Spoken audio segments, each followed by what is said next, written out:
नमस्कार दोस्तों, स्वागत है आपका हमारे यूट्यूब चैनल पर। अगर आप चैनल पर नए हैं तो प्लीज़ चैनल को सब्सक्राइब कर लीजिए, अपने दोस्तों को शेयर कर दीजिए। दोस्तों, इसकी इस डिक्टेशन की पीडीएफ आपको हमारे टेलीग्राम ग्रुप में मिल जाएगी, जिसका लिंक मैं डिस्क्रिप्शन बॉक्स में दे दूँगा, तो आप वहाँ से डाउनलोड कर सकते हैं। चलिए तो फिर देर ना करते हुए डिक्टेशन शुरू करते हैं। डिक्टेशन शुरू होगी 5 सेकेंड बाद।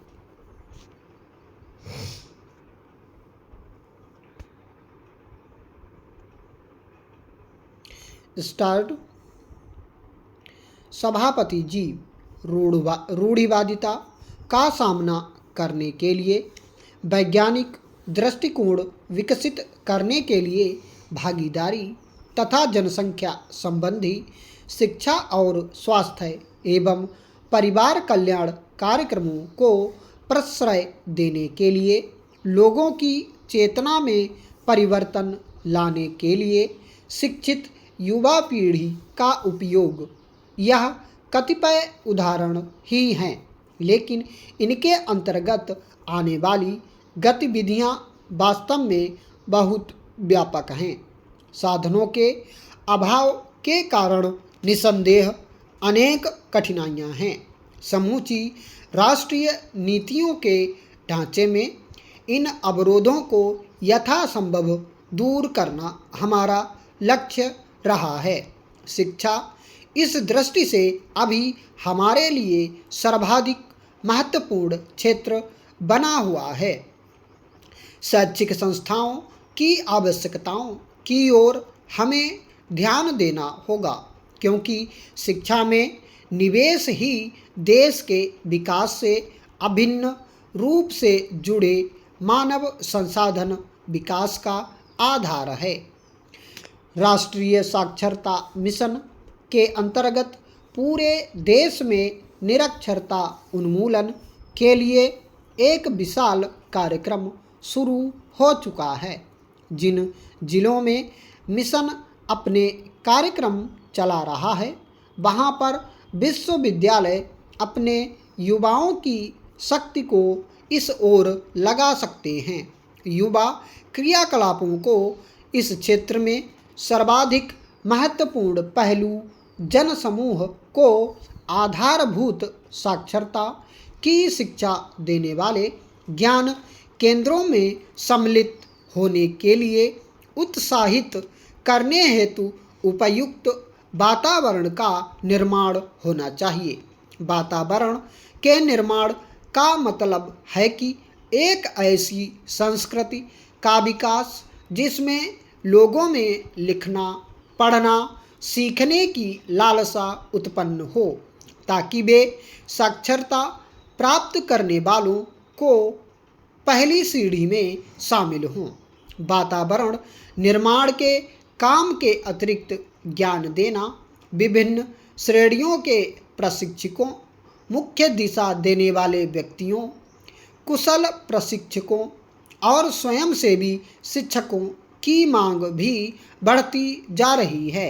विश्वविद्यालय के छात्र समुदाय की इस प्रकार के कामों और अधिक भागीदारी पर कुछ व्यय भी नहीं होना, और इस प्रकार साक्षरता अभियान को सरकार द्वारा नियुक्त किए जाने वालों से कहीं अधिक अच्छे शिक्षित व्यक्ति उपलब्ध होंगे।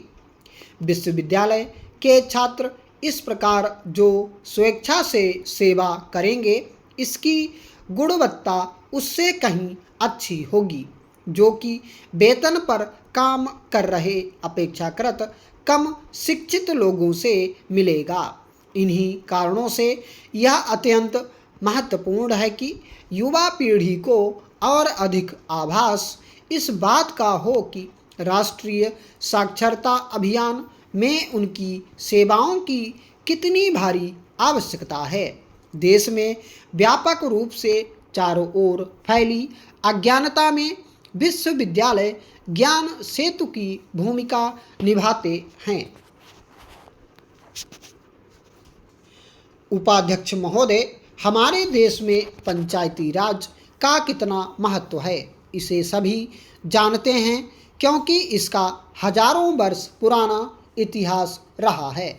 विकेंद्रीकृत जनतांत्रिक कार्यप्रणाली ने निश्चय ही हमारे देश में सफलतापूर्वक काम किया है और आज भी जहां पंचायतों का शासन स्थापित है वहां पर भी यह प्रणाली पर्याप्त सार्थक है। साथ ही यह मजबूत तथा प्रभुत्वकारी है, विशेष रूप से भारत जैसे देश में जहां संचार व्यवस्था इतनी जर्जर हो यह और भी महत्वपूर्ण हो जाता है। यहाँ स्थानीय स्तर पर विकेंद्रीकरण बहुत ही आवश्यक है। यद्यपि हमारे संविधान के निर्माताओं ने देश के लिए पंचायती राज प्रणाली की कल्पना की थी, इसे अस्तित्व में लाने की जिम्मेदारी राज्यों पर छोड़ दी गई। हमने समय समय पर पंचायतों के चुनाव कराए, लेकिन संसद सदस्यों, राज्यों के विधायकों, मंत्रियों और मुख्यमंत्रियों के बीच सत्ता के वितरण के प्रश्न पर आपसी हितों की जो टकराहट होती रही, उससे पंचायती राज व्यवस्था का कारगर ढंग से कार्यान्वयन करने में बहुत बड़ी बाधा पड़ी। यही कारण है कि पंचायतों के चुनाव कभी बाढ़ का बहाना लेकर तो कभी सूखे को आधार बनाकर प्रायः टाले जाते रहे, जबकि इसके पीछे मुख्य कारण यह था कि कोई भी सही अर्थों में सत्ता में हिस्सेदारी को पसंद नहीं करता था। हमारे भूतपूर्व प्रधानमंत्री को इस बात का श्रेय दिया जाना चाहिए कि उन्होंने पहली बार यह अनुभव किया कि अगर पंचायतों का कामकाज पूरी तरह राज्यों पर छोड़ दिया गया तो संभवतः कभी भी पंचायती राज को व्यावहारिक रूप नहीं दिया जा सकेगा। कर्नाटक जैसे कुछ राज्यों ने पंचायत कानून का अच्छा रूप प्रस्तुत किया। इस राज्य में चुनाव भी हुए, लेकिन जब सत्ता को नीचे तक ले जाने की बात आई तो राज्य के शक्तिशाली मंत्रियों और विधायकों ने राज्य के पंचायत अधिनियम में व्यक्त उद्देश्यों के अनुरूप सत्ता को नीचे तक ले जाने से मुख्यमंत्री को रोक दिया।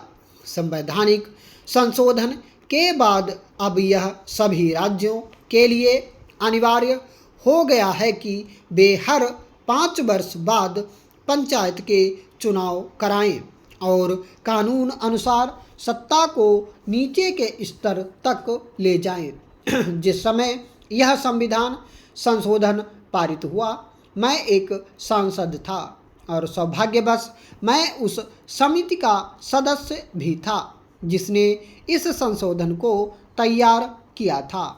बहुत सी बातें राज्यों को तय करने के लिए छोड़ दी गई हैं।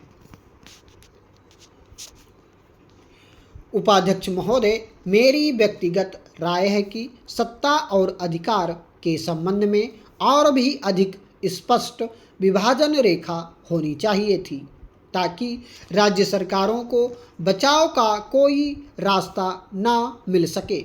लेकिन इस प्रस्ताव पर विचार करने का काम लोकसभा का है।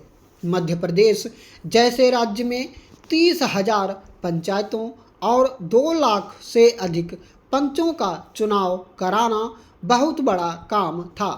हमने अपना चुनाव आयोग और वित्त आयोग बनाया, लेकिन लोगों ने कहा कि ग्रामीण क्षेत्रों में हमें पर्याप्त महिला उम्मीदवार नहीं मिल सकेंगी। राजीव गांधी ने गांव की श्रेणीबद्ध प्रथा को ठीक ही देखा था कि गांव में कमजोर वर्ग के लोग कभी भी उस स्तर पर सत्ता में भागीदारी का अवसर नहीं पा सकेंगे। हमारे सामने एकमात्र विकल्प यह था कि महिलाओं, अनुसूचित जातियों, अनुसूचित जनजातियों और पिछड़े वर्गों के लिए सीटें सुरक्षित कर दें। इसलिए हमने आरक्षण देने का काम शुरू किया, लेकिन यह प्रश्न उठाया गया है कि किस प्रकार अलग अलग चुनाव निशानों सहित 4 अलग अलग पेटिकाओं में एक निरक्षर ग्रामीण यह जान सकेगा कि पंच के लिए हवाई जहाज के निशान पर, सरपंच के लिए डोलची के निशान पर, ब्लॉक सदस्य के लिए बैलगाड़ी के निशान पर वोट डाला जाए। स्टॉप।